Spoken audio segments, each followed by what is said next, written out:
Salut les Michimous, j'espère que vous avez passé de bonnes fêtes, que vous avez été gâtés et que vous aussi vous avez pris 10 kilos. Je suis particulièrement heureuse d'être en ce mois de janvier 2019 parce que le jeu que j'attends depuis 14 ans va enfin sortir à la fin du mois. Pour ceux qui l'attendent aussi, vous savez de quoi je parle, ou sinon vous avez vu le titre de la vidéo. Kingdom Hearts 3. Aujourd'hui, je vais essayer de vous raconter un peu l'histoire de Kingdom Hearts parce que depuis 14 ans, on a tous un peu oublié l'histoire. Et j'ai bien dit essayer parce que pour une histoire complexe, elle est super méga compliquée. Ça va aller. Juste pour qu'on soit clair, je vais pas rentrer dans les détails de l'histoire parce que c'est vraiment tordu. Et sinon, je vais mettre des liens dans la description pour ceux qui voudraient approfondir l'histoire ou qui n'auraient rien compris. Attention, avant de continuer, les personnes qui n'ont pas joué au jeu et qui ne veulent pas être spoilées, je vous préviens, ça va spoiler. Les autres, bienvenue dans l'univers de Kingdom Hearts.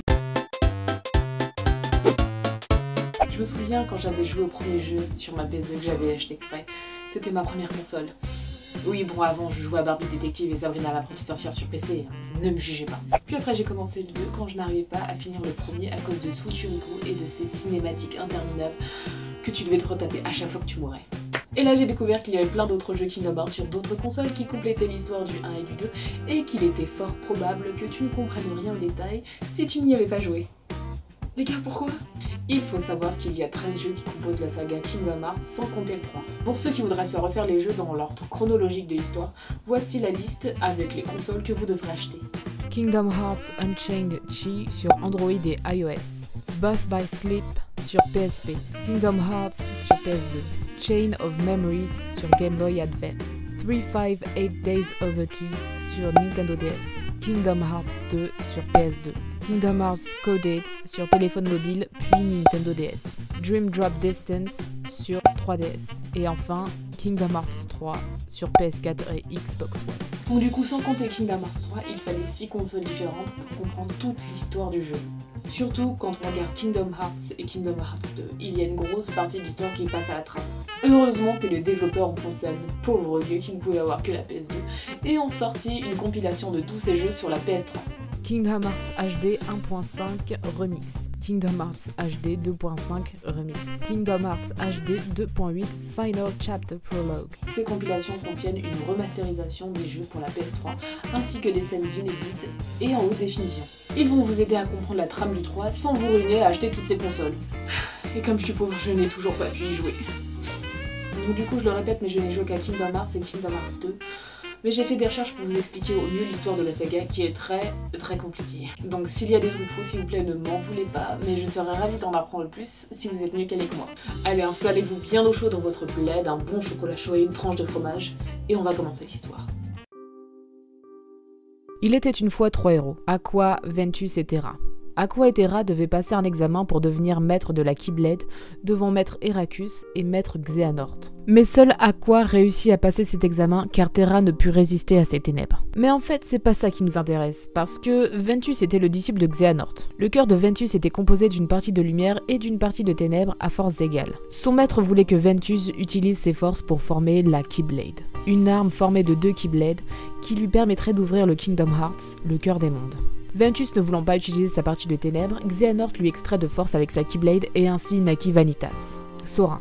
Non, Vanitas c'est pas Sora, on y vient. Cette opération affaiblit grandement Ventus qui perdit toutes ses forces et qui furent transférées à Vanitas. Xehanort amena Ventus sur l'île de Destin pour le laisser mourir, mais son cœur se connecta à un nouveau-né, Sora, et le sauva. Malheureusement, Ventus perdit sa mémoire. Mais avec une petite ellipse, Ventus finit par retrouver sa mémoire et affronta Vanitas dans le cimetière des Keyblades. Ventus ne fut pas assez fort face à son double maléfique et Vanitas prit le contrôle de son corps. Et de cette fusion naquit la fameuse Keyblade. Mais Ventus ne pouvait pas le laisser gagner et se sacrifia en détruisant Vanitas et avec la Keyblade, car celle-ci provenait de son cœur. Ventus plongea dans un sommeil éternel et son corps fut placé dans la chambre du réveil au manoir Oblivion par Aqua. Quant à son cœur, il alla se réfugier dans le cœur de Sora, âgé de 4 ans, qui l'accueillit volontiers. 10 ans plus tard, Sora, Riku et Kairi vivent paisiblement sur l'île du destin en rêvant de voyager vers d'autres mondes. La nuit où les 3 amis décident de partir, l'île est attaquée par des monstres obscurs au nom nom de Sans Cœur. Sora combat les Sans Cœur à l'aide d'une mystérieuse Keyblade et voit disparaître ses amis Riku et Kairi. Malheureusement, l'île finit par se faire engloutir par les ténèbres et Sora dérive entre les mondes. Il finit par arriver à la ville de Traverse où il rencontre Donald et Dingo. Tous les trois partent à la recherche de leurs amis en parcourant différents mondes. Pendant leur voyage, ils apprennent que Maléfique et Riku, qui s'est allié à elle, enlèvent les princesses de cœur qui pourront, grâce à leur pouvoir, déverrouiller la dernière serrure et ouvrir le Kingdom Hearts afin de gouverner tous les mondes et blablabla. Classique quoi. Mais plot twist, Maléfique est manipulée par Ansem qui a pris possession du corps de Riku. Sora combat Rick Ansem, oui celui que j'ai pas réussi à battre, et finit par le vaincre. La seule chose qui manque pour ouvrir la serrure est le cœur de Kairi. Oui, car Kairi est une princesse de cœur. Et où c'est qu'il est le cœur de Kairi? Et oui, dans le cœur de Sora, ça en fait du monde. Sora parvient à libérer le cœur de Kairi avec sa Keyblade. Mais évidemment, tout le monde sait que le boss final a plusieurs formes. Sora combat de nouveau Ansem et l'envoie dans la fin du monde et tente d'ouvrir la porte de Kingdom Hearts, mais se fait écraser par sa lumière éblouissante. Sora, Donald et Dingo referment la porte avec l'aide de Riku et du roi Mickey qui se trouve de l'autre côté. Ah oui, j'avais oublié de vous dire que Donald et Dingo étaient à la recherche du roi Mickey qui avait disparu. Et ben voilà, trouvé. Mickey et Sora réussissent à verrouiller la porte grâce à leur Keyblade et restaurent ainsi tous les mondes tombés dans les ténèbres, y compris l'île du destin. Sora, Donald et Dingo partirent juste après ça à la recherche du roi Mickey et de Riku, mais rencontrèrent des Men in Black de la mystérieuse Organisation 13 dans le manoir Oblivion.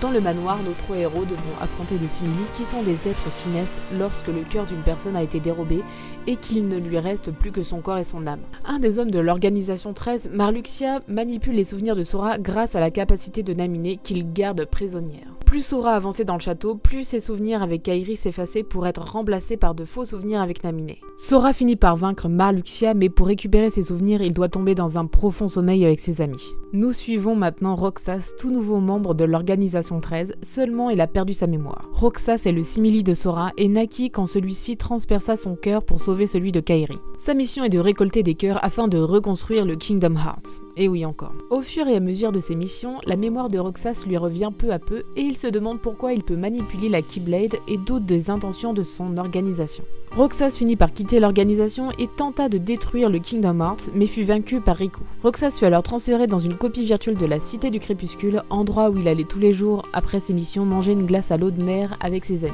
Il pensait n'être qu'un adolescent normal, mais finit par rencontrer Sora qui se trouvait dans la salle de la capsule et c'est à ce moment-là que Roxas réintégra le cœur de Sora afin qu'il redevienne complet et qu'il puisse se réveiller.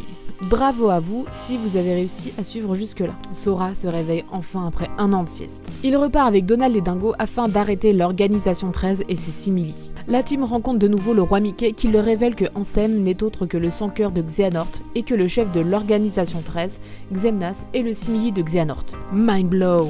En résumé, Xehanort égale Ansem égale Xemnas. Vous suivez? Le but de l'organisation est de s'emparer du pouvoir de Kingdom Hearts, vous l'aurez compris, qui est l'ensemble des cœurs libérés de chaque sans-cœur détruit par la Keyblade afin de regagner leur cœur perdu et de pouvoir, entre guillemets, exister pleinement. Bref, le gros bordel. Sora et ses amis finissent par vaincre Xemnas et tout est bien qui finit bien, ou presque. Jiminy Cricket, qui avait jusqu'alors écrit toutes les aventures de Sora dans son journal, découvre une phrase mystérieuse qu'il n'a pas écrite. Nous devons revenir pour les libérer de leurs tourments. Le roi Mickey décide de numériser le journal et d'envoyer le double de Sora enquêter en refaisant le même parcours que le vrai Sora. Le double de Sora découvre alors la vérité sur Roxas, Naminé, Xion, Aqua, Terra et Ventus. Le roi Mickey apprend qu'en éliminant Ansem et Xemnas, le véritable Xehanort était revenu. Alors pour sauver Roxas, Naminé, Xion, Aqua, Terra et Ventus, Sora et Riku doivent passer leur examen de maîtrise de la Keyblade pour détruire Xehanort. Afin de passer leur examen, Sora et Riku durent se rendre dans une réplique de l'île du destin. Mickey comprit ensuite que Sora et Riku étaient menacés par les Xehanort, qui sont différentes versions de maîtres Xehanort, issus de diverses époques et capables de voyager à travers le temps. Alors, Mickey décida de partir secourir Sora et Riku.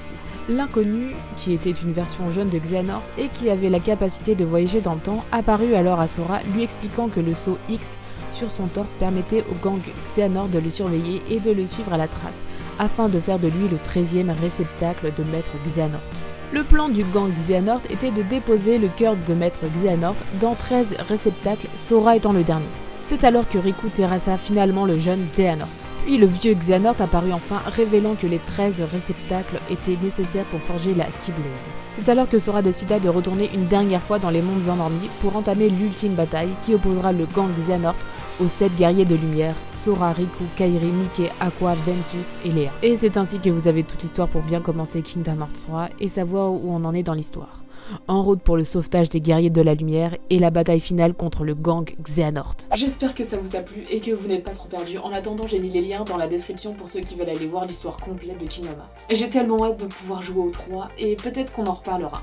Allez, salut!